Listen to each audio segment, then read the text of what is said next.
যশোয়ার লাল কংসর কাল নন্দর নন্দন উদ্ধবর বন্দন গোপিনীর মন দৈবকীর ধন গোয়ালর গোপাল আর ভকতর কৃপাল স্বরূপ সর্বজ্ঞ সর্বব্যাপ্ত সর্বাশ্রয় সর্বশক্তিমান পরম পুরুষ পরম আনন্দ পরম ঈশ্বর পরম কৃপালু ভগবান কৃষ্ণর বাংময় স্বরূপ শ্রীমৎ ভাগবত সাষ্টাঙ্গিক প্ৰণাম জনাই বৈকুণ্ঠৰ কল্পতৰু নাম বস্তু ভাগক সাৰোগত কৰি দেৱৰো দুৰ্লভ নৰতনুধাৰী আজিৰ বৈকুণ্ঠ ধামত উপবিষ্ট তথা উপস্থিত পৰম শ্ৰদ্ধাৰ বাপ বান্ধৱ বাই মাতৃ যুৱক যুৱতী প্ৰমুখ্যে শিশুসকলৰ শৰীৰত নিৰ্বিৰাজমান দিব্য আত্মাক অন্তৰৰ পৰা সেৱা জনাই বিষ্ণু বৈষ্ণৱৰ কথাৰে সমৃদ্ধ ভক্তি জ্ঞান আৰু বৈৰাগ্য বৰ্ধনকাৰী শ্ৰীমৎ ভাগৱতৰ কিছু চৰ্চা কৰিবৰ বাবে আগবাঢ়িছোঁ। জয় জয়তে যিসকল উদ্যোক্তাৰ উদ্যোগত তথা ভক্তপ্ৰাণ ৰাইজৰ দান বৰঙণিৰ দ্বাৰা তিনিদিনীয়া কাৰ্যসূচীৰে অনুষ্ঠানভাগ অনুষ্ঠিত হৈছে, সেই সকলোটিৰে শ্ৰীচৰণত আমি আমাৰ শ্ৰদ্ধা ভৰা সেৱা নিবেদিছোঁ। আপোনাসবে ভকত বৈষ্ণৱ নিমন্ত্ৰণ কৰি আনি প্ৰভু ভগৱন্তৰ লীলাসমূহ শ্ৰৱণ কীৰ্তন কৰাৰ যি সুবিধা কৰি দিছে, যুগ ধৰ্মৰ ফালৰ পৰা ইয়াক শ্ৰেষ্ঠ কৰ্ম বুলি অভিহিত কৰিছে। ব্যাসদেৱে ভাগৱতত লিখিছে, কৃতেয়ত ধ্যায়ত বিষ্ণু ত্ৰেতায়াম যজতে মখে দ্বাপৰে পৰিচৰ্যায়াম কলৌ তদ হৰি কীৰ্তনাত 12:3-52 দ্বাদশ স্কন্ধ 3য় অধ্যায় 52 নম্বৰ শ্লোক অনুবাদ কৰিছে মহাপুৰুষ মাধৱদেৱে। তেওঁৰ অনবদ্য গ্ৰন্থ নামঘোষাত যুগ ধৰ্ম নিৰ্ণয় 399 পদ জোকাত মহাপুৰুষ মাধৱদেৱে লিখিছে, সত্য যুগে ধ্যান, ত্ৰেতা যুগে যজ্ঞ, দ্বাপৰ যুগত পূজা, কলিত হৰিৰ কীৰ্তন বিনাই আৱৰ নাহিকে দুজা। কলি যুগত আমি জীৱনত পাই থকা 3টা তাপ আদি দৈৱিক দৈৱ দুখত যিবিলাক সংঘাত পাওঁ, ভূমিকম্প আহিল, বানপানীৰ পৰা ইত্যাদি আদি ভৌতিক বিভিন্ন জীৱ জন্তুৰ পৰা মানুহৰ পৰা যিমানবিলাক সংঘাত পাইছোঁ, তাপ পাইছোঁ, আৰু এক হৈছে আধ্যাত্মিক তাপ, যি শাৰীৰিক অসুস্থতাৰ কাৰণে বা মানসিক অসুস্থতাৰ কাৰণে। এই তিনিওটা তাপৰ পৰা পৰিত্ৰাণ পাবলৈ, ভগৱানৰ মায়াৰ পৰা উদ্ধাৰ পাবলৈ আৰু হৃদয়ত পৰম আনন্দ লাভ কৰিবলৈ যদি কিবা সুগম আৰু সুলভ উপায় আছে, সেয়া হৈছে কৃষ্ণত একান্ত শৰণ আৰু ভকতৰ লগত প্ৰভু ভগৱন্তৰ লীলাসমূহৰ শ্ৰৱণ কীৰ্তন। সেয়ে যিসকলে উদ্যোগ লৈ এই অনুষ্ঠান অনুষ্ঠিত কৰিছে, যিসকলৰ দান বৰঙণি কায়িকভাৱে সহায় সহযোগিতা কৰিছে, যিসকলে এই অনুষ্ঠানত সহযোগ কৰি আৰু সৌষ্ঠৱ বৃদ্ধি কৰিছে, এই সমস্তৰে শ্ৰীচৰণত আমি পুনৰবাৰ আমাৰ সেৱা নিবেদিছোঁ। কৃষ্ণ। বৰ্তমান অসমত ভাগৱতৰ এক জোৱাৰ উঠিছে। চাৰিওফালে কেৱল ভাগৱতৰ চৰ্চা। যিকেইজন ব্যাখ্যাকাৰ বা আলোচক হয়তো এটা দিনো খালী নাই কাৰো, 2 মাহ 3 মাহ 4 মাহ পুৰা বুক হৈ আছে, ভাগৱত শুনিছে। আৰু তাৰ উপৰি ছ'চিয়েল মিডিয়া, মোবাইলত হওক, লেপটপত হওক, ইউটিউবৰ দ্বাৰা শ্ৰৱণ কৰি আছে। ই শুভ লক্ষণ। ব্যাসদেৱে পদ্ম পুৰাণত লিখিছে, 18খন পুৰাণৰ ভিতৰত দ্বিতীয়খন ডাঙৰ পুৰাণ হৈছে পদ্ম পুৰাণ। ডাঙৰ পুৰাণখন হৈছে আটাইতকৈ ডাঙৰখন স্কন্ধ পুৰাণ, য'ত 81,100টা শ্লোক আছে। দ্বিতীয়খন ডাঙৰ পুৰাণ হৈছে পদ্ম পুৰাণ, য'ত 55,000 শ্লোক আছে। ইয়াৰ শেষৰ খণ্ডটো উত্তৰ খণ্ড বুলি কয়। তাত 6টা অধ্যায়ত ভাগৱত মাহাত্ম্য নাম দি ভাগৱতৰ মহিমা গাইছে। তাত ব্যাসদেৱে লিখিছে, এতদস্মাৎ পৰম কিঞ্চিত মন শুদ্ধে ন বিদ্যতে জন্মান্তৰে ভৱেত পুণ্যম তদা ভাগৱতম লভেত। পদ্মপুৰাণ উত্তৰ খণ্ড ভাগৱত মাহাত্ম্য 1ম অধ্যায় 12 নম্বৰ শ্লোক। ব্যাসদেৱে কৈছে, আমাৰ ভাৱৰ শুদ্ধতাৰ কাৰণে ভাগৱততকৈ শ্ৰেষ্ঠ গ্ৰন্থ আন একো নাই। এতিয়া ডাঙৰ কথা হ'ল, আমি যিমান কৰ্ম কৰোঁ কৰ্মবিলাক আমাৰ ভাৱৰ ওপৰত ভিত্তি কৰি কৰা হয় যাৰ যেনেকুৱা ভাৱ তাৰ তেনেকুৱা কৰ্ম হয় যদি আমাৰ ভাৱত শুদ্ধতা আহিলহেঁতেন ব্যাসদেৱৰ মতে ভাগৱত শুনিলে ভাৱৰ শুদ্ধতা আহিব কনফাৰ্ম আৰু ভাৱৰ শুদ্ধতা যদি আহে তেতিয়াহ'লে আমাৰ দ্বাৰা কোনো ধৰণৰ অপকৰ্ম হ'ব নালাগে চোৰ ডকাইত ধৰ্ষণ লুণ্ঠন হিংসা দ্বেষ কাম ক্ৰোধ সমাজত এইবিলাক একো থাকিব নালাগিছিল কিন্তু যদি আমি সমাজখনলৈ চাওঁ তেতিয়া দেখা পাওঁ যে এতিয়াও ধৰ্মৰ সমান্তৰালভাৱে চোৰ ডকাইত ধৰ্ষণ লুণ্ঠন হিংসা দ্বেষ এইবিলাকো চলি আছে তাৰ মানে ৰেলৱে চিৰি দুডালৰ দৰে এফালে ধৰ্ম হৈ আছে আৰু এফালে কৰ্ম হৈ আছে কৰ্মৰ ক্ষেত্ৰত ধৰ্মৰ কোনো প্ৰভাৱ পৰা নাই আৰু আনহাতে ব্যাসদেৱে কৈছে যে ইয়াতকৈ শ্ৰেষ্ঠ গ্ৰন্থ ভাৱ শুদ্ধিকৰণৰ কাৰণে আন একো নাই ব্যাসদেৱৰ কথাটো মিছা হ'ব নোৱাৰে তথাপিও আমাৰ যদি ভাৱ শুদ্ধ হোৱা নাই ইয়াৰ কাৰণ কি হ'ব পাৰে প্ৰথম আমি যেনেকৈ ভাগৱত শ্ৰৱণ কৰিব লাগে হয়তো তেনেকৈ শ্ৰৱণ কৰা নাই এক নম্বৰ কথা দুই নম্বৰ কাৰণ হ'ব পাৰে যিসকল আলোচক আপোনালোকে নিমন্ত্ৰণ দিছে বা য'ত য'ত ভাগৱতৰ অনুষ্ঠান হৈছে তেওঁলোকে যিসকল আলোচকক নিমন্ত্ৰণ দিছে আমাৰ দৰে আমি হয়তো ভাগৱতৰ তত্ত্ববিলাক শ্ৰোতাৰ হৃদয় স্পৰ্শ কৰি সুমুৱাই দিয়াত বিফল হৈছোঁ বুজাই দিব হয়তো পৰা নাই 3 নম্বৰ কাৰণ হ'ব পাৰে যদিও ভাগৱতৰ ইমানকৈ জোৱাৰ উঠিছে চৰ্চা চলিছে এতিয়াও হয়তো এটা চামে নিজকে ভাগৱত শুনাৰ পৰা আঁতৰাই ৰাখিছে হৈ আছে ওচৰত আমি নুশুনো আৰু চতুৰ্থ কাৰণ হ'ব পাৰে শুনাটো শুনিছোঁ বুজাটো বুজিছোঁ কিন্তু মানিবলৈ ইচ্ছা নাই ভগৱান কৃষ্ণ শান্তিদূত হৈ হস্তিনাপুৰলৈ গৈছে দুৰ্যোধনক কৈছে হে দুৰ্যোধন কুৰুক্ষেত্ৰ যুদ্ধ যদি তুমি নোহোৱাটো বিচাৰিছা মোৰ এটা অনুৰোধ ৰক্ষা কৰা কি 5খন গাঁও মাত্ৰ পঞ্চ পাণ্ডৱক দিয়া 5 জনৰ কাৰণে 5খন গাঁও দিয়া আৰু কুৰুক্ষেত্ৰ যুদ্ধ নহয় দুৰ্যোধনে কৈছে 5খন গাঁও মইতো বেজীৰ আগত উঠা মাটিকণো বিনা যুদ্ধে নিদিওঁ ভগৱান কৃষ্ণই সুধিছিল হে দুৰ্যোধন তুমি ধৰ্ম কি বুজি পোৱা নে নাই দুৰ্যোধনে কৈছে জানামি ধৰ্মম নাচামে প্ৰবৃত্তি মই ধৰ্ম কি জানো কিন্তু মোৰ মানিবলৈ ইচ্ছা নাই অধৰ্ম কি জাননে নাই জানামি অধৰ্মম নাচামে নিবৃত্তি অধৰ্ম কি হেতু জানো নকৰাকে থাকিব নোৱাৰা আৰু সুবিধা লৈছে কেনাপি দেবেনা হৃতিষ্ঠিতম যথা নিয়োজয়সি তথা কৰমি মহাপুৰুষ মাধৱদেৱে মহাভাৰতৰ এই শ্লোকটো ঘোষাত অনুবাদ কৰি থলে ধৰ্মক জানোহো মই তথাপি প্ৰবৃত্তি নাই অধৰ্মত নিবৃত্তি নহয় হৃদিষ্ঠিত হোৱা তুমি যেন কৰা বাহা স্বামী ঋষিকেশ কৰিব তেনেয় তাৰ মানে জনাত আমি হয়তো জানিছোঁ মানিবলৈ ইচ্ছা নাই আৰু যদি প্ৰথমটো পইণ্টত আহোঁ যে শুনাত যদি কিবা খেলি মেলি হৈছে কেনেকৈ শুনিব লাগে আপোনালোকে কালিও দিনটো শুনিছে আমাৰ শ্ৰদ্ধাৰ বনিয়া বাপ আহিছিল বৰ সুন্দৰ ব্যাখ্যা কৰে তেখেতে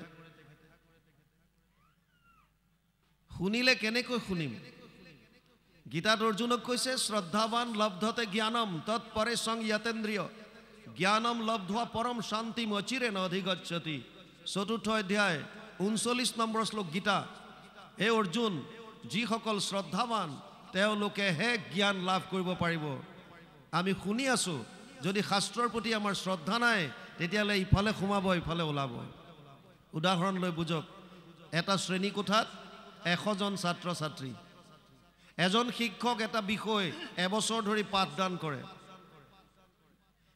কিন্তু পৰীক্ষাৰ সময়ত এই 100 জনৰ ভিতৰত মুষ্টিমেয় কেইজনমান 90ৰ ওপৰলৈ যাব পাৰে প্ৰায়বিলাক 60 পৰা 80ৰ ভিতৰত আৰু তাৰে কিছুমানে ফেইল কৰে কিয় এজনেই শিক্ষকে পাঠদান কৰিছে এটা বিষয়ে পঢ়াইছে একেখিনি সময়ে পঢ়াইছে আমাৰ শ্ৰদ্ধা বিষয়টোৰ ওপৰত শ্ৰদ্ধা আছে নে নাই শিক্ষকজনৰ ওপৰত শ্ৰদ্ধা আছে নে নাই শিক্ষানুষ্ঠানটোৰ ওপৰত শ্ৰদ্ধা আছে নে নাই শ্ৰদ্ধা কেতিয়া আহিব যেতিয়া আপোনালোকে মহাত্ম জানিব উদাহৰণ লৈ বুজক এখন ট্ৰেইনত এটা পৰিয়ালে যাত্ৰা কৰিছে গিৰিয়েক ঘৈণীয়েক আৰু ল'ৰা ছোৱালী দুটা AC 2 টায়াৰ ৰিজাৰ্ভেশ্যন কৰিছে আমাৰ এটা স্বভাৱ থাকে যদি আমি আমাৰ টিকেট যদি কনফাৰ্ম হয় আমি ভাবো যে আমাৰ সিটত যাতে বেলেগে আহি আমনি নকৰক এই কাৰণে মাক বাপেকে সৰু ল'ৰা ছোৱালী দুটাক 4টা সিট যেতিয়া ৰিজাৰ্ভ কৰিছে ওপৰৰ বাৰ্থ কিটাত বস্তুখিনি পাতলকৈ মেলি দিছে বেগ কিটা এফালে মাক বহিছে এফালে বাপেক আৰু ল'ৰা ছোৱালী দুটাক দীঘলকৈ খুৱাই দিছে উদ্দেশ্য এটাই সিটটো অকুপাই কৰ যাতে কোনো মানুহ আহি ইয়াত বেলেগ মানুহ বহিব নোৱাৰে ট্ৰেইন চলিবলৈ ধৰাৰ আগে আগে এজন ভদ্ৰ পুৰুষে হাতত এটা ব্ৰিফকেছ লৈ এই কম্পাৰ্টমেণ্টত সোমাইছে আৰু দেখিছে মাকৰ কোলাত মূৰ দি 7 বছৰ মানৰ সৰু ল'ৰা এটা দীঘলকৈ ভৰি মেলি শুই আছে তাক ক'লেও বোপাই অকণমান ভৰিকিটা কচোৱা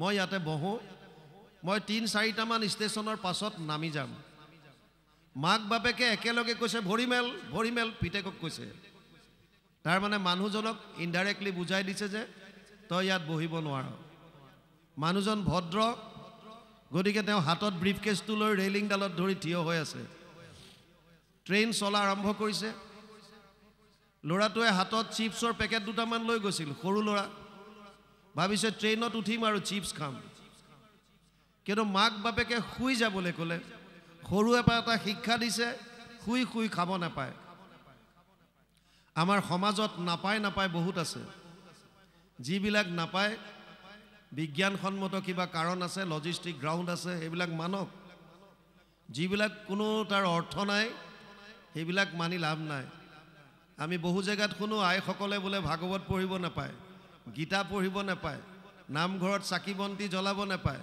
এইবিলাক সব অন্ধবিশ্বাস সমস্ত ভূতত ব্যাপী আছো মই হৰি সবাকো মানিবা তুমি বিষ্ণু বুদ্ধি কৰি বিশেষত মনুষ্যগণত যিটো নৰে বিষ্ণু বুদ্ধি কৰি সৰ্বদায় মান্য কৰে আপোনালোকৰ আমাৰ মাজত এটাই পাৰ্থক্য কেৱল শাৰীৰিক আত্মা হিচাপে আমি সব এক গতিকে কোনো ইয়াত নাপায় বোলা বস্তুটো নাই আৰু আইসকলেও জানে কেতিয়া তেওঁলোক নামঘৰত সোমাব নাপায় আৰু কেতিয়া পায় এইটো তেওঁলোকে জানে কিন্তু আমাক এইবিলাক বস্তুৰ পৰা নাপায় কৰি গ্ৰন্থ অধ্যয়নৰ পৰা আঁতৰাই ৰাখিছে যাতে আমি আসল তত্ত্বটো বুজি নাপাওঁ আৰু আমাক যি ধৰণে যোনে যেনেকে চলাব বিচাৰে তেনেকে যাতে চলাই যাব পাৰে যেতিয়া গ্ৰন্থ অধ্যয়ন কৰিবলৈ ল'ব নিজে বিশেষকৈ আইসকলে তেতিয়া গম পাব কি পায় কি নাপায় সব আছে আমি গাড়ী চলাই ঘূৰি ফুৰোতে কেতিয়াবা আমাৰ আগত বেলেগ গাড়ী যদি থাকে আগেদি মেকুৰী যদি পাৰ হৈ যায় তেওঁলোকে গাড়ী ব্ৰেক মাৰিলে ৰখাই দিলে আৰু হাৱাতে কিবা পুৰঞ্চিন থু থা তথাপিও সাহস নকৰে গ্লাছখন খুলি আমাক ইংগিত কৰে আগবাঢ়ক কিয় মেকুৰী পাৰ হ'ল কি হ'ব আৰে যাত্ৰা ভংগ পাৰ হৈ গ'লে মানে তেওঁ থিতাতে মৰিবই আৰু এনেকুৱা ভাব আৰু আমি গ'লে একো নহয় গুৰুজনাই কৈছে সমস্ত ভূতত ব্যাপী আছো মই হৰি তাতকৈ ওপৰত কৈছে গৈ কুকুৰৰ শ্ৰীগাল গৰ্দৰ ভৰো আত্মা ৰাম জানিয়া সবাকো পৰি কৰিবা প্ৰণাম কুকুৰ শিয়াল গাধ যত যিমান আছে সকলোৰে শৰীৰত যিটো চৈতন্য শক্তি আছে এইটোৱে হৈছে আত্মা প্ৰভু ভগৱন্তৰ অংশ ৰাম বুলি কৈছে এইকাৰণে সকলোকে সন্মান কৰিবলৈ কৈছে সকলো জীৱৰ প্ৰতি ভাল ভাৱ এতিয়া মেকুৰীটো পাৰ হ'লে আপোনাৰ যদি দৃষ্টিকোণ যদি শুদ্ধ হয় আপুনি যদি বিষ্ণুময় দৰ্শন কৰিব পাৰে তেতিয়াহ'লেতো আপোনাৰ কাৰণে মেকুৰীটো এটা ভগৱান ৰূপে কোনো ধৰণৰ অমংগল নহয় আপুনি মেকুৰী পাৰ হৈছে গাড়ী ৰখাইছে ঠিক আছে পাৰ হ'বলৈ দিয়ক তাৰপিছত আপুনি গুচি যাওক একো নাই কিন্তু নাই অন্ধবিশ্বাস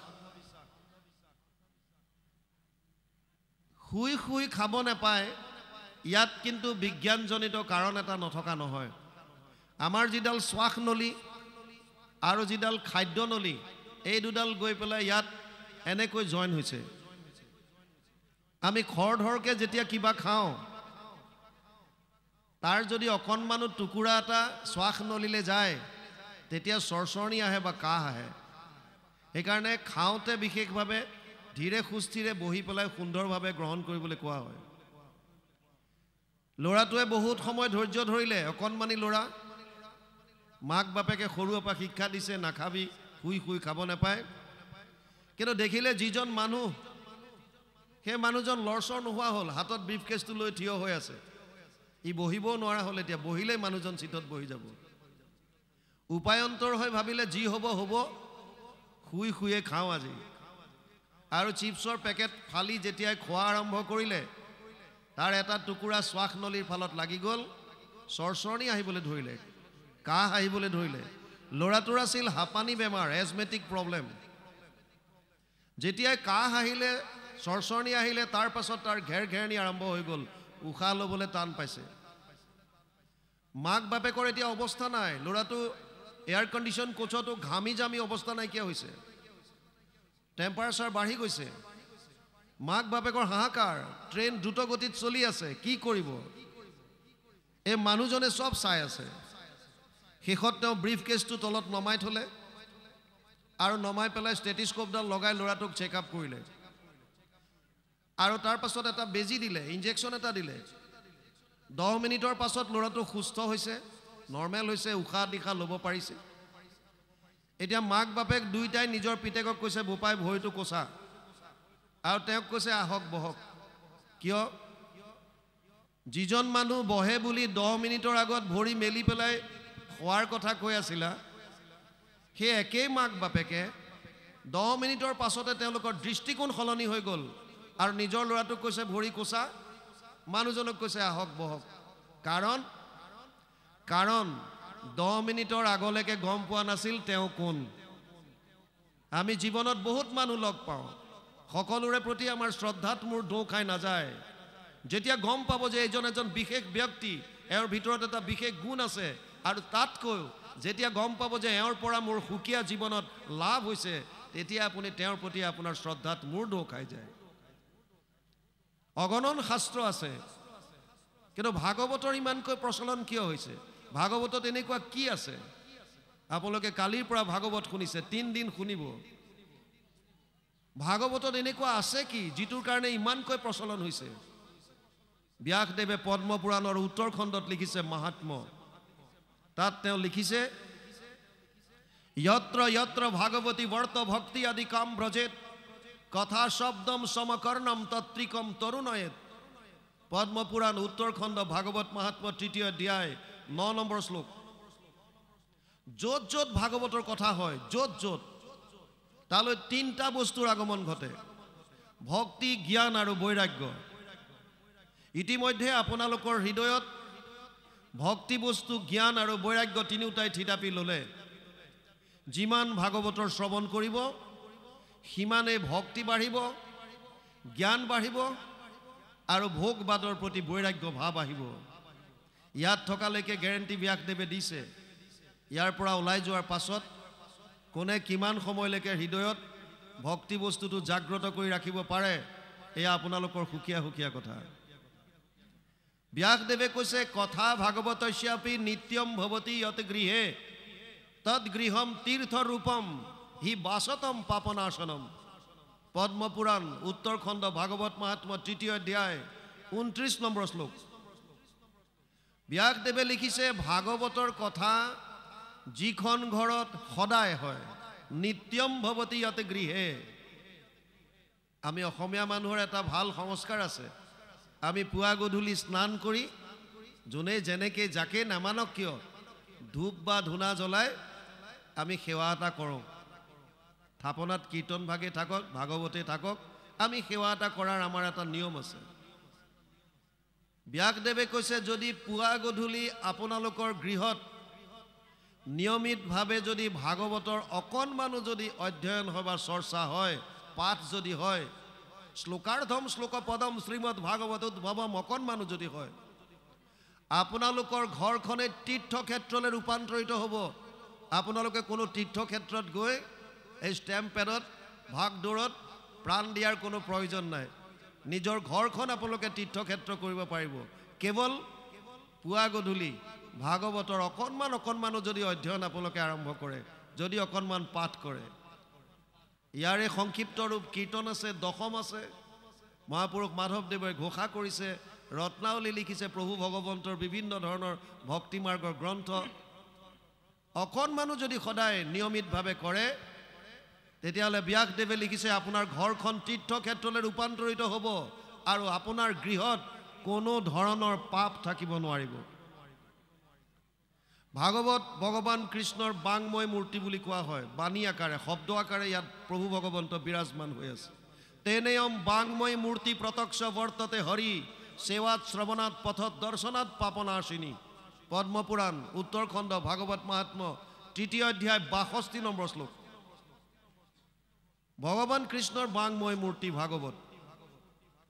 এই ভাগৱতক যদি কোনোবাই শ্ৰদ্ধা সহকাৰে সেৱা কৰিছে, সেৱাৰ দ্বাৰা, যদি শ্ৰৱণ কৰিছে, শ্ৰৱণৰ দ্বাৰা, যদি পাঠ কৰিছে, পাঠ বা কীৰ্তনৰ দ্বাৰা, আৰু ইয়ালৈকো কৈছে যদি কোনোবাই শ্ৰদ্ধা সহকাৰে কেৱল দৰ্শন মাত্ৰ কৰিছে। আমাৰ ভাগৱত ভ্ৰমণ যে কৰায় গাঁৱত, যিসকল শাৰীৰিকভাৱে অসুস্থ, যিসকল অসুচিত আছে, যিসকলে ভাগৱত য'ত হৈছে তালৈ আহিব নোৱাৰে, তেওঁলোকে যদি নিজৰ ঘৰৰ পৰাই ভাগৱতৰ এটা দৰ্শনো যদি পায়, ব্যাসদেৱে লিখিছে তেওঁৰ যত যিমান পাপ আছিল সমস্ত পাপৰ পৰা তেওঁ মুক্তি পাব। ভাগৱত ভগৱান কৃষ্ণৰ বাংময় মূৰ্তি। আনহাতে গুৰুজনাই শ্ৰীমন্ত শংকৰদেৱে মাধৱ পুৰুষক কৈছে, মই কীৰ্তনত আছোঁ, দশমত আছোঁ, শুনিও মাধৱ মোৰ থাকিবাৰ স্থান, কীৰ্তন দশম মোৰ মূৰ্তিৰ সমান। কীৰ্তন দশম পুথি থাকয় যাথাত, জানিবা মাধৱ মই থাকোঁ সাক্ষাৎ। যিজন নিপুণে গুৰু আমাক বোলয়, কীৰ্তনতে দশমতে আমাক দেখয়। তাতেই তেওঁ ক্ষান্ত থকা নাই। মাধৱ পুৰুষক কৈছে, ঘোষা নামে শাস্ত্ৰখানি তুমিও কৰিবা, ঘোষা ৰত্নাৱলীৰ মাজে তুমিও থাকিবা। তাৰ মানে ভাগৱত যদি ভগৱান কৃষ্ণৰ বাংময় মূৰ্তি হয়, কীৰ্তন দশম গুৰুজনাৰ বাংময় মূৰ্তি, ঘোষা ৰত্নাৱলী মহাপুৰুষ মাধৱদেৱৰ বাংময় মূৰ্তি, আমি কি কৰিম তেতিয়া? এই বাংময় মূৰ্তিক কেৱল স্থাপন কৰি ধূপ ধূনা দি পূজা কৰি থাকিম, সেইটো কোৱা নাই। গুৰুজনাৰ যি আদৰ্শ, ভগৱান কৃষ্ণই যি ক'ব বিচাৰিছে, মহাপুৰুষ মাধৱদেৱে যিখিনি দিব বিচাৰিছে, তেওঁলোকৰ গ্ৰন্থৰাজিৰ মাজত আছে। যদি মহাপুৰুষ মাধৱদেৱক জানিব বিচাৰিছে, তেওঁৰ উপদেশ যদি ল'ব বিচাৰিছে, তেতিয়াহ'লে ঘোষা অধ্যয়ন কৰক, ৰত্নাৱলী পঢ়ক। যদি গুৰুজনাৰ উপদেশ বিচাৰিছে, গুৰুজনাক জানিব বিচাৰিছে, কীৰ্তন দশমত তেওঁ আছে বুলি কৈছে, অধ্যয়ন কৰিব লাগিব। আৰু ভগৱান কৃষ্ণৰ উপদেশৰ কাৰণে ভাগৱত। ভাগৱত ইয়াৰ এটা ডাঙৰ মাহাত্ম্য হৈছে, ই হৈছে সমস্ত শাস্ত্ৰৰ সাৰ। আমাৰ ধৰ্মটো আচলতে যদিও আমি হিন্দু হিন্দু কওঁ, আচলতে আমাৰ ধৰ্মটো সনাতন ধৰ্ম। সনাতন ধৰ্মৰ মূল হৈছে বেদ। বেদ কোনো লিখা নাই, অপৌৰুষেয়। জগত সংহৰি সুতি আছা নাৰায়ণ, প্ৰথম নিশ্বাসে বাজ ভৈলা বেদগণ। কীৰ্তনত লিখিছে, বেদস্তুতি প্ৰথম কীৰ্তনতে। জগত সংহাৰ কৰি প্ৰভু ভগৱন্ত অনন্ত শয্যাত শয়ন কৰি থকা অৱস্থাত তেওঁৰ নিশ্বাসত এই বেদ বাহিৰ হৈছিল, যি বেদৰ বিস্তাৰ কৰিছে দৈপায়নে, বাদ্ৰায়ণ, দৈপায়ন, কৃষ্ণ। বেদৰ বিস্তাৰ কৰাৰ কাৰণে তেওঁৰ নাম হ'ল বেদব্যাস। 4খন বেদ, ঋক সাম যজুৰ অথৰ্বৈক্য চতুৰ্বেদ ঊৰ্ধ্বতে, ভাৰত পুৰাণম চ পঞ্চম বেদ উচ্যতে। 1:4:20 প্ৰথম স্কন্ধ 4ৰ্থ অধ্যায় 20 নম্বৰ শ্লোক। ভাগৱত ঋগ্বেদ, সামবেদ, যজুৰ্বেদ, অথৰ্ববেদ, বেদ 4খন। কিন্তু ব্যাসদেৱে কৈছে মহাভাৰত আৰু পুৰাণ পঞ্চম বেদ বুলি ঘোষণা কৰিছে। গতিকে ভাগৱত পঞ্চম বেদ। আমাৰ দুখন মহাকাব্য আছে, ৰামায়ণ মহাভাৰত। কম বেছি পৰিমাণে আমি ৰামায়ণ মহাভাৰতৰ কাহিনী সকলোৱে জানো। মহাভাৰতত এটা পৰ্ব আছে ভীষ্ম পৰ্ব। ভীষ্ম পৰ্বৰ 25 অধ্যায়ৰ পৰা 42 অধ্যায়লৈ 18টা অধ্যায় সুকীয়াকৈ উলিয়াই আনিছে, নাম দিছে শ্ৰীমদ ভগৱত গীতা, যাক আমি গীতা বুলি কওঁ। গীতা শাস্ত্ৰখন মহাভাৰতৰ ভিতৰৰ বস্তু, তথাপিও ই সুকীয়াকৈ এখন গ্ৰন্থ। ভাগৱত যদি অধ্যয়ন কৰে ইয়াত মহাভাৰতৰ কথাও পাব, ইয়াত ৰামায়ণৰ কথাও পাব, নৱম স্কন্ধ ৰাজবংশাৱলী, আৰু গীতাৰ কথাও পাব। তাৰ মানে বেদৰ সাৰমৰ্মখিনি বেদৰ শেষৰ পাৰ্টটোত আছে বেদান্ত, যাক আমি উপনিষদ বুলি কওঁ। উপনিষদৰো সাৰ এইটোৱে, সৰ্ব বেদান্ত সাৰম হি শ্ৰী ভাগৱতম ইষ্যতে য়স্য ৰসামৃত তৃপ্তস্য নানন্যত্ৰ ৰতি ক্বচিত। 12, 13, 15 দ্বাদশ স্কন্ধ ত্ৰয়োদশ অধ্যায় 15 নম্বৰ শ্লোক ভাগৱত। অনুবাদ কৰিছে মহাপুৰুষ মাধৱদেৱে ঘোষাত 18 নম্বৰ পদজোকা। সমস্ত বেদান্ত সাৰ মহাভাগৱত শাস্ত্ৰ, ইহাৰ অমৃত ৰস পায়, পৰম সন্তোষে পান কৰিলে যিজনে তাৰ অন্যত্ৰ ৰসত ৰতি নাই। গতিকে ভাগৱত আটাইকেইফালৰ পৰা যদি আমি চাওঁ এখন শ্ৰেষ্ঠ গ্ৰন্থ। ইয়াক যদি শ্ৰদ্ধা সহকাৰে আমি পান কৰোঁ তেতিয়াহ'লে আমাৰ যত যি মনৰ মলিনতা আছে এইবিলাক ধুই নিকা কৰিব। এই শ্ৰৱণ কৰাৰ লগে লগে কি হয়, কৰ্ণপথে ভকতৰ হিয়াত প্ৰৱেশী হৰি দুৰ্বাসনা হৰে সমস্তই, জলৰ যতেক মল যেহেন শৰৎকালে স্বভাৱতে নিৰ্মল কৰে। আমি শুনিব সেইকাৰণেই লাগে যাতে ভাগৱত শুনাৰ লগে লগে মনৰ যিমানবিলাক মলিনতা আছে এইবিলাক ধুই যাতে নিকা কৰিব পাৰে, হৃদয়খন যাতে পবিত্ৰ হয়। মনৰ ভাৱ যেতিয়াই পবিত্ৰ হ'ব আপুনি গম পাব আপোনাৰ হৃদয়তেই যিজন ভগৱান বিৰাজমান হৈ আছে এই ভগৱানৰ অনুভৱ আপুনি কৰিব পাৰিব। পৰম আনন্দ আৰু আনন্দ, কেৱল আনন্দ। ভাগৱতত সোমাও। মূল ভাগৱত সংস্কৃত 12টা স্কন্ধই আছে সংস্কৃততো, 335টা অধ্যায় আছে, 18,000 শ্লোক, 5,96,000 শব্দ আৰু 10টা লক্ষণ আছে।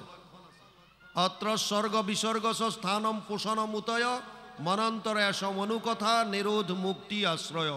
2:10 দ্বিতীয় স্কন্ধ 10ম অধ্যায় 1ম শ্লোকত ভাগৱতত কি কি আছে এই লক্ষণকেইটা বৰ্ণনা কৰিছে।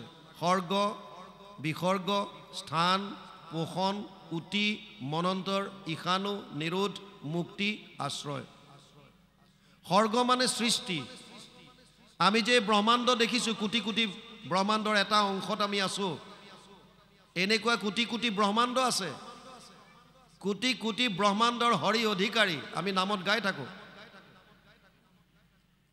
এই কোটি কোটি ব্ৰহ্মাণ্ড কেনেকৈ সৃজন হ'ল, এই যে জীৱৰাশিবিলাক কেনেকৈ সৃজন হ'ল, ইয়াৰ বিষয়ে জানিবলৈ 3য় স্কন্ধ ভাগৱত অধ্যয়ন কৰিব লাগিব।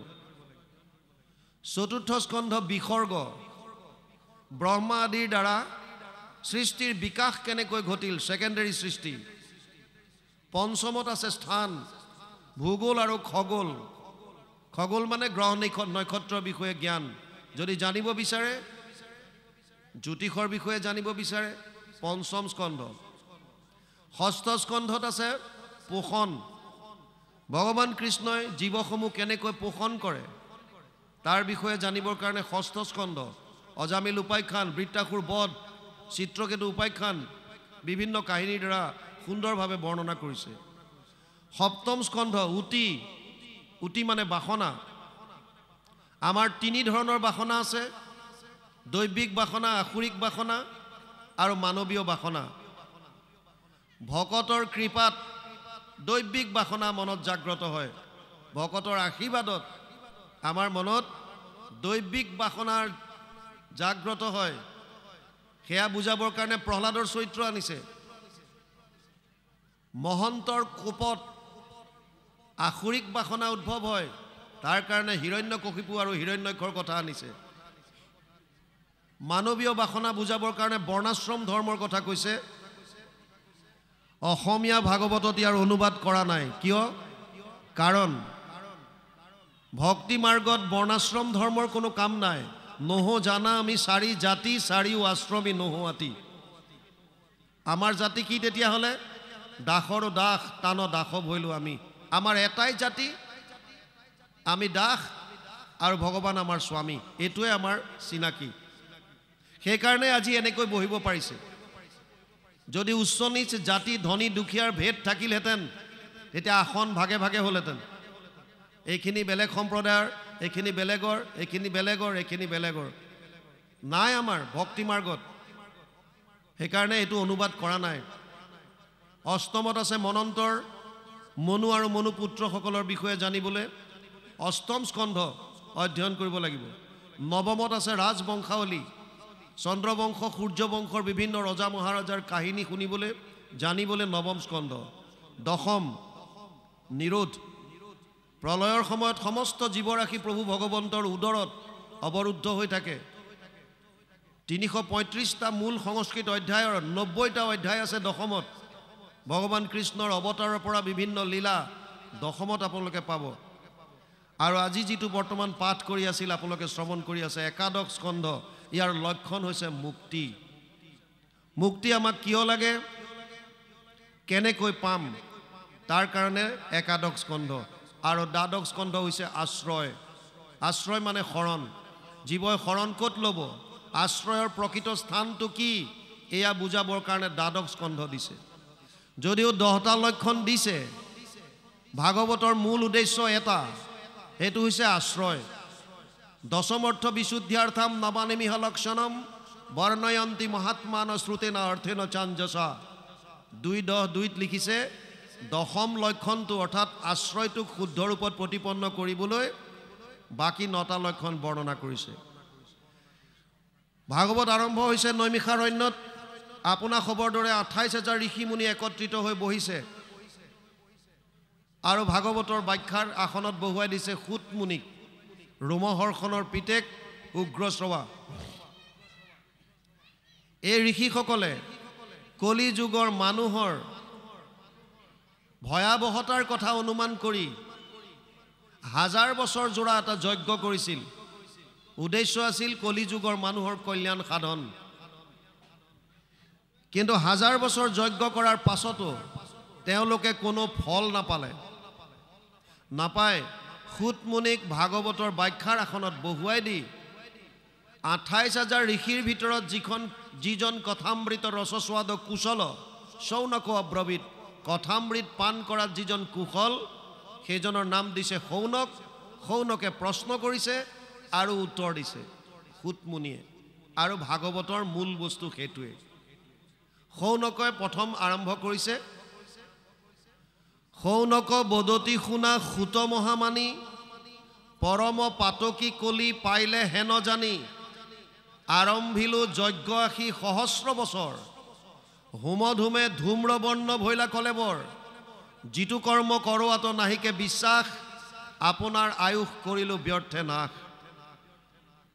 সুত মুনিক কৈছে পৰম পাতকী কলিযুগ আহিছে বুলি গম পায়ে 1000 বছৰ জোৰা এটা যজ্ঞ কৰিলো যজ্ঞৰ ধোঁৱাৰে আমাৰ শৰীৰ ধোঁৱা বৰণীয়া হৈ গ'ল কিন্তু তথাপিও যিটো ফল বাঞ্ছা কৰিছিলো সেইটো আমি নাপালো এই কাৰণে তত্ৰ অঞ্জসা আয়ুষ্মান ভৱতা যত বিনিশ্চিতম পুংসাম একান্তত শ্ৰেয় তত না সংচিতুমৰ হসি 1:1:9 প্ৰথম স্কন্ধ প্ৰথম অধ্যায় 9 নম্বৰ শ্লোকত শৌনকে প্ৰশ্ন আগবঢ়াই দিলে এই সুত মুনি কলি যুগৰ মানুহে কল্যাণ সাধন কৰিবৰ কাৰণে পৰম আনন্দ লাভ কৰিবৰ কাৰণে কৰিবলগীয়া শ্ৰেষ্ঠ মাৰ্গটো কি এইটো আমাক কোৱা কিন্তু উত্তৰ দিয়াৰ আগে আগে এটা সাৱধান বাণী শুনাই দিলে যে হে সুত মুনি তুমি উত্তৰ দিয়াৰ আগত কলি যুগৰ মানুহৰ সীমাবদ্ধতাবিলাক লিমিটেশনছবিলাক বুজি লোৱা যদি সুত মুনিয়ে ক'লেহেঁতেন যদি আনন্দ বিচাৰিছে তেতিয়াহ'লে কলি যুগৰ মানুহে 1000 বছৰ তপস্যা কৰিব লাগিব কলি যুগৰ মানুহৰ কাৰণে এইটো সম্ভৱ নহয় কিয় কাৰণ কলিযুগৰ মানুহৰ আয়ুস কম, কেৱল 100 বছৰ। সেইকাৰণে প্ৰথমতে শৌনকে ক'লে প্ৰায়েনা অল্পায়ুষ সভ্য কলৌ অস্মিন যুগে জনা মন্দ সুমন্দ মতয়ো মন্দীয় ভাগ্য হি উপদ্ৰতা 1:10। হে সুতমুনি, কলিযুগৰ মানুহৰ আয়ুস কম, স্মৃতিশক্তি কম, বুদ্ধিহীন, ভাগ্যহীন। 8টা বস্তু কলিযুগৰ মানুহৰ হ্ৰাস পাব। ততচ্চ অনুদিনম ধৰ্মম সত্যম শৌচম ক্ষমা দয়া কালেন বলেন ৰাজন নংসতি আয়ু বলম স্মৃতি। 8টা বস্তু কলিযুগত হ্ৰাস পাব।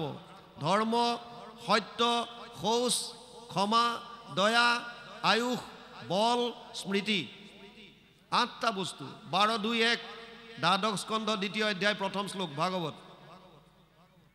সেইকাৰণে শৌনকে কৈছে তুমি যিটো উপায় দিবা, এই উপায়টো চাই চিতি দিবা, কলিযুগৰ মানুহে যাতে অৱলম্বন কৰিব পাৰে। আৰু এই 28,000 ঋষিমুনি এনেকুৱাও নহয় যে লিখা পঢ়া নজনা এনেৰে আহিছে। 28 সহস্ৰ ঋষি বেদত প্ৰধান, চব বেদজ্ঞ। সেইকাৰণে তেওঁলোকে প্ৰথমে ক'লে যে হে সুতমুনি, তুমি এনেকৈ নাভাবিবা যে আমি একো নপঢ়া নুশুনাকৈ আহিছোঁ তোমাৰ পৰা শুনিবলৈ। নহয়, আমি বহুত শাস্ত্ৰ অধ্যয়ন কৰিলোঁ, শাস্ত্ৰ অগণন আছে আৰু মাৰ্গ বহুত দেখুৱাইছে। কোনোবা শাস্ত্ৰত যদি কৈছে যাগ যজ্ঞ পূজা পাতল, কোনোবাই কৈছে দান দক্ষিণা, কোনোবাই কৈছে জপ তপ তীৰ্থ, কোনোবাই কৈছে ধ্যান ধাৰণা সমাধি। আমি কৰিম কোনটো? ভূৰিণী ভূৰি কৰ্মাণি শ্ৰোতব্যানি বিভাগস অত সাধু অত্ৰ ইয়ত সাৰম সমুদ্ৰিত্য মনীষয়া মাম ব্ৰূহি শ্ৰদ্ধানাম যেন আত্মা সম্প্ৰসিদতি।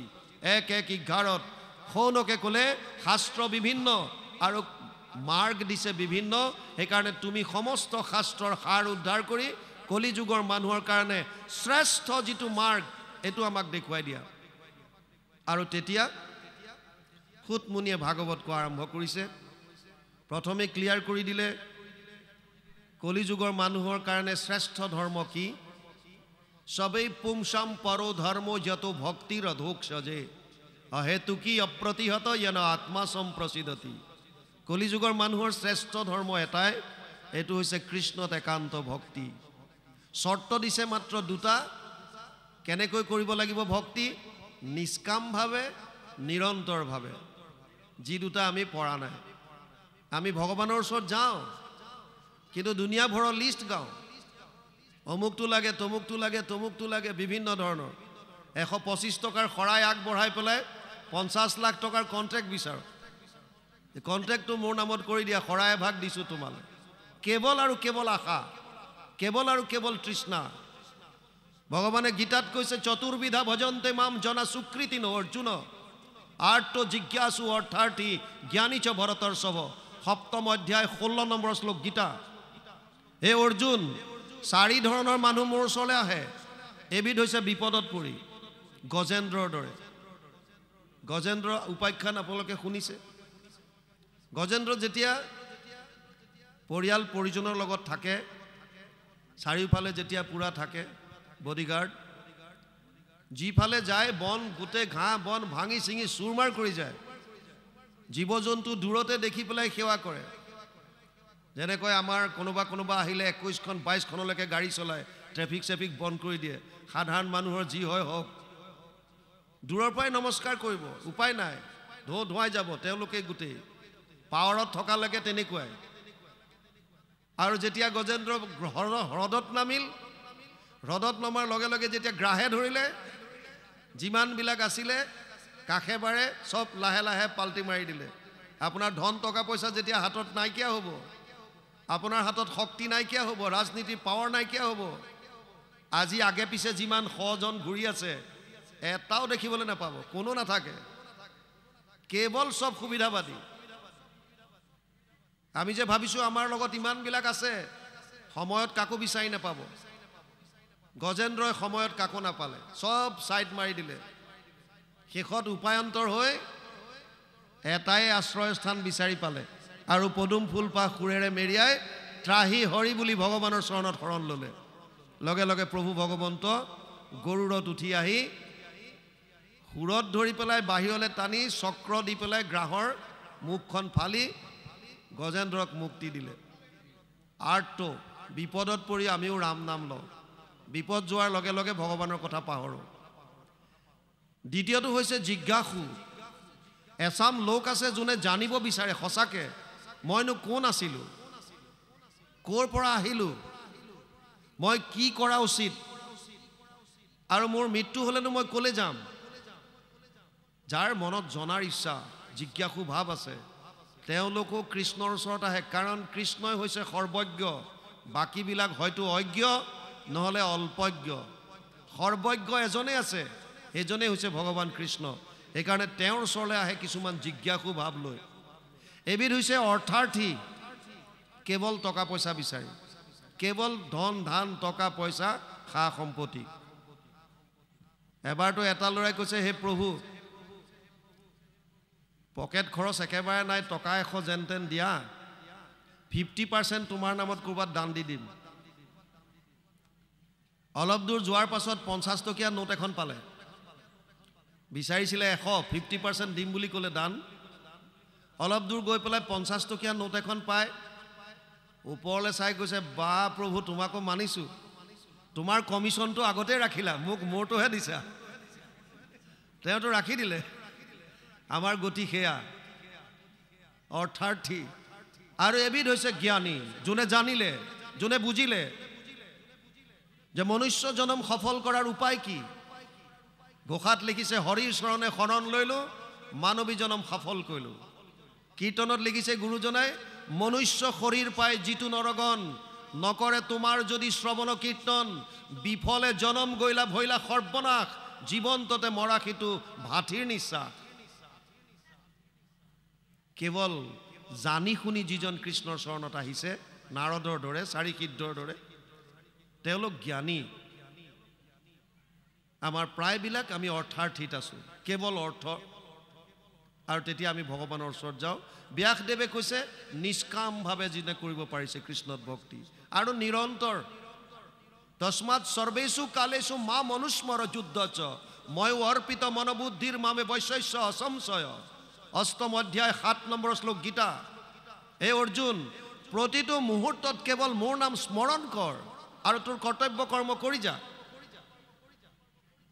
ছাত্ৰ ছাত্ৰীয়ে যদি পঢ়াৰ সময়ত পঢ়ে মন দি, ভগৱানৰ চৰণত খালি অৰ্পণ কৰিব লাগে, প্ৰভু এই পঢ়া তোমাৰ চৰণতে অৰ্পণ কৰিছোঁ, মনটো কেৱল চৰণত, প্ৰভুৰ চৰণত।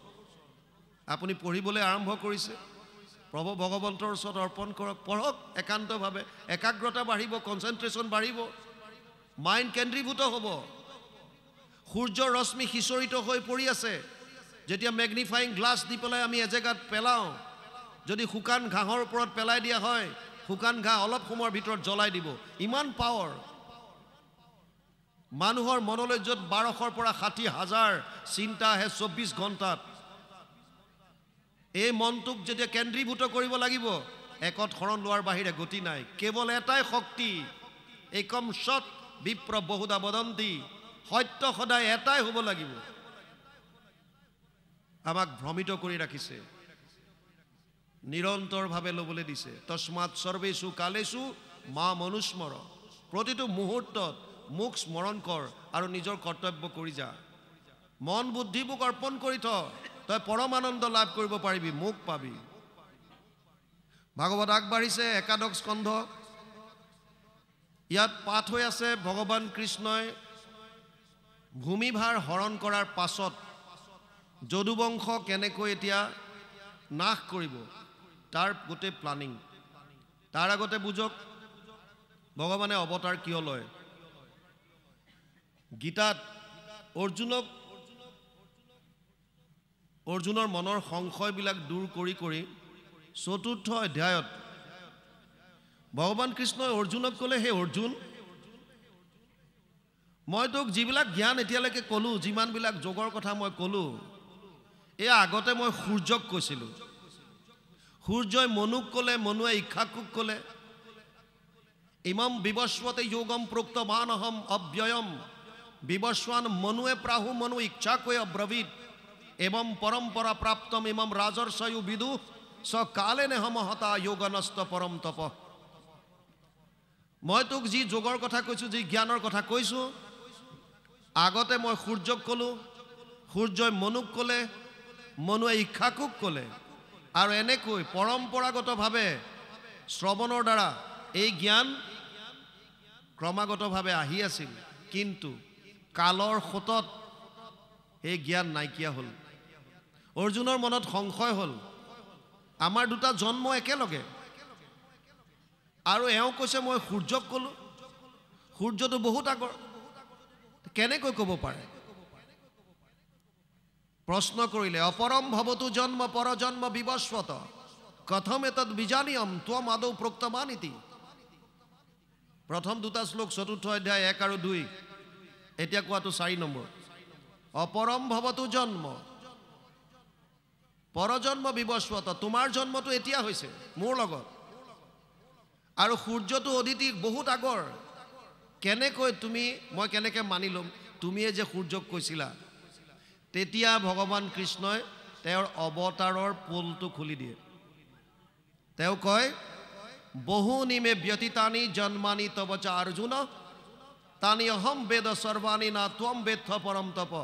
৪ৰ্থ অধ্যায় ৫ নম্বৰ শ্লোক গীতা। হে অৰ্জুন, তোৰে মোৰে আগতে বহুতবাৰ জন্ম হৈছে,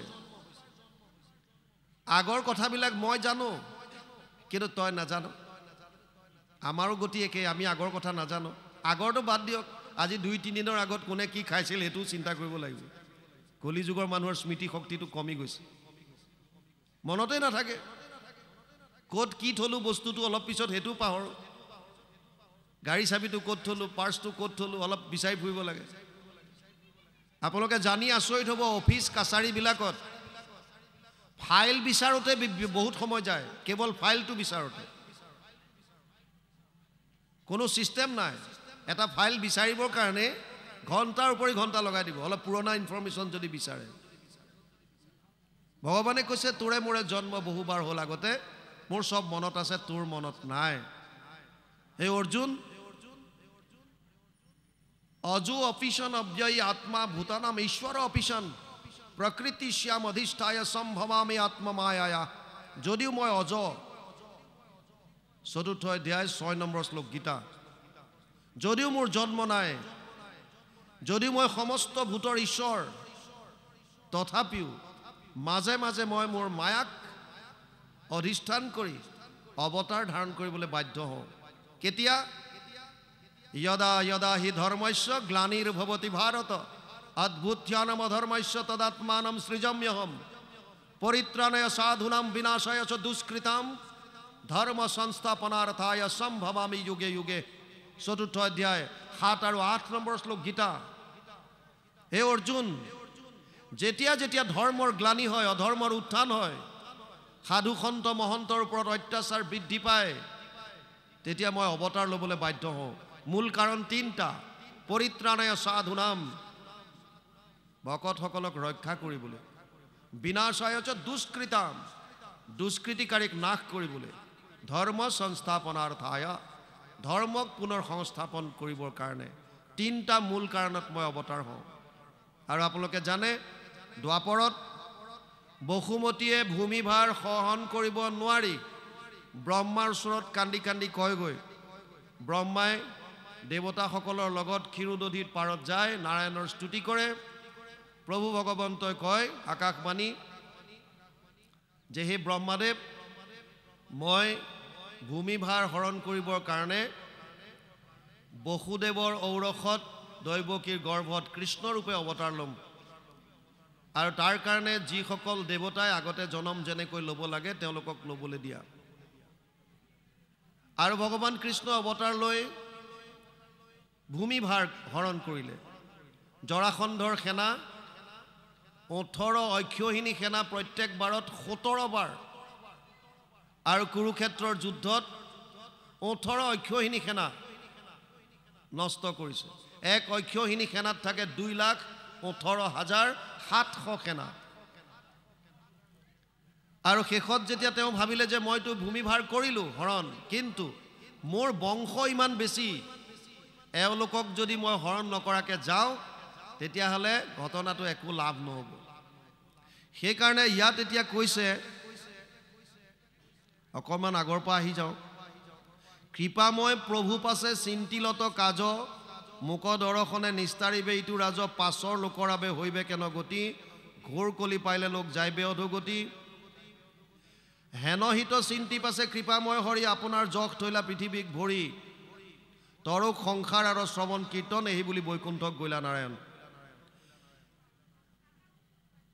পুচন্ত নিপতি শুনি মিলিল সংশয় বৈষ্ণৱকো পাইলে পাপে কিনো বিপৰ্যয় কেনেধৰণে যদুগণ সংহাৰ কৰিলে যদুগণ সহিতে হৰিয়া মহাভাৰ গুণন্ত মনত পাছে জগত আধাৰ কেনেকৈনো হৰণ কৰিলে এই কথাখিনি এতিয়া পাঠৰ লগে লগে আহিব আমি এতিয়া পদৰ লগে লগে আগবাঢ়িম অকণমান পাঠ যাওক তাৰপিছত আমি আলোচনা কৰিম কৃষ্ণ